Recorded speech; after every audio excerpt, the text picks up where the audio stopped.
ہے مسلمانوں، میں تم سے کہتا ہوں سچے مسلمان بنو، اس پیسے کو شادیوں میں برباد مت کرو، غریب گھروں کی بیٹیوں کو اس پر مجبور نہ کرو کہ وہ خودکشی کر لیں یا بھاگ جائیں، غریب بیٹی کے ماں باپ کو سے جہیز کا مطالبہ مت کرو، حرام ہے شریعت اسلامی میں جہیز، حرام ہے حرام۔ اور اے نوجوانوں، میں تم سے یہ کہتا ہوں کہ اپنے ماں باپ سے کہہ دینا کہ آپ ہرگز جس گھر میں میرا رشتہ بھیجیں، خدا کے لیے صاف کہہ دیجئے گا کہ ہمیں لڑکی چاہیے، لڑکی کے ساتھ کچھ نہیں چاہیے۔ میں اتنا غریب اور فقیر نہیں ہوں کہ میرے گھر میں تو برتن نہیں ہے، تمہارے یہاں سے ڈنر سیٹ آئے گا تو میں پلیٹ میں کھانا کھا پاؤں گا، ہمارے گھر میں تو کیلے کے چھلکے میں کھانا کھایا جاتا ہے۔ اور میں اتنا غریب اور یتیم ہوں اور خاندانی غریب ہوں کہ اگر تمہارے یہاں سے پنکھا نہ آیا اور اے سی اور کولر نہ آیا تو بھئی ہمارے گھر میں تو پرانا ہاتھ والا پنکھا ہے، ہم تو بھکاری ہیں۔ نوجوانوں، تم نے اپنے آپ کو کتنا ذلیل کیا ہے، تم کیوں یہ نہیں کہتے کہ میرے دست و بازو ہیں، میں کماؤں گا اور کما کر اپنے گھر میں اپنی شریک حیات، اپنی لائف پارٹنر کو آرام پہنچاؤں گا، مجھے تم سے کچھ نہیں چاہیے۔ تم صرف اتنا احسان کر رہے ہو کہ نازوں پالی بیٹی کو ہمارے حوالے کر رہے ہو، یہ احسان بہت ہے۔ مسلمانوں، پورے دین پر آؤ، قرآن کو سمجھو، علماء کے قریب آؤ۔ ہم نے اپنی خوبیاں پڑوسی قوم کو تو کیا دی ہوتی، ہم نے ان کی برائیاں اپنا لی۔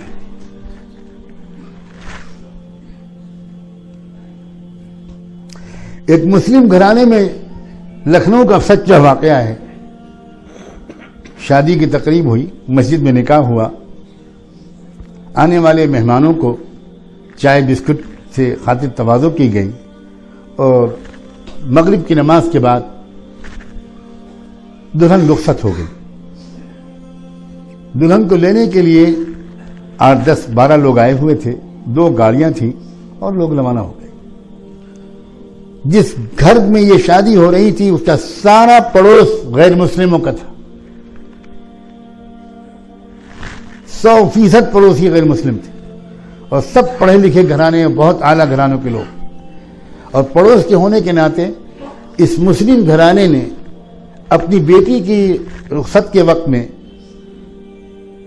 نکاح اور رخصت کے وقت میں، پڑوس کے سارے غیر مسلم خواتین کو بھی مدعو کیا تھا۔ جب دلہن رخصت ہو گئی اور مہمان چلے گئے، مگر 2 لڑکیاں غیر مسلم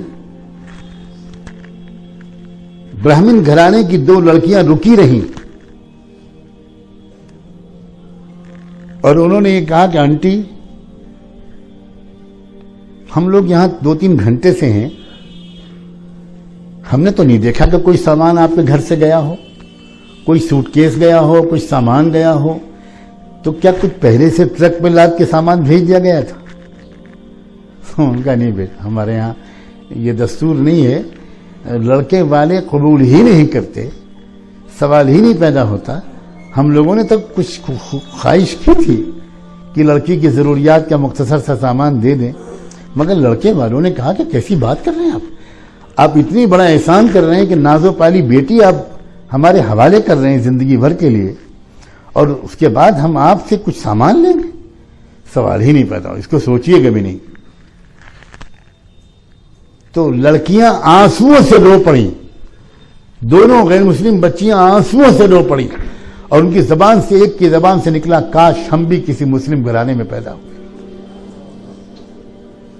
یہ میری آنکھوں دیکھا واقعہ ہے، یہ سنی سنائی بات نہیں ہے۔ کاش ہم مسلم گھرانے میں پیدا ہوتے۔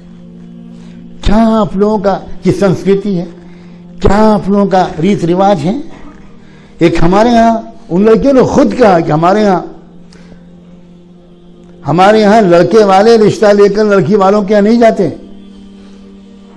لڑکی کا باپ ذلیل ہوتا ہے، لڑکے والوں کے یہاں جاتا ہے، خوشامد کرتا ہے، پھر وہاں سے رشتہ نہیں منظور ہوتا، دوسرے کے یہاں جاتا ہے، تیسرے کے یہاں جاتا ہے، لڑکی کو دکھایا جاتا ہے، نوٹنکی ہوتی ہے، ہماری نمائش لگتی ہے، کتنا پیسہ خرچ ہوتا ہے، لڑکے والے آتے ہیں لڑکی والوں کے پاس اور خوب خاطر تواضع کرنی پڑتی ہے، اور اس کے بعد وہ رشتہ منظور نہیں کرتے تو دوسرا کو بلایا جاتا ہے، تلاش کیا جاتا ہے۔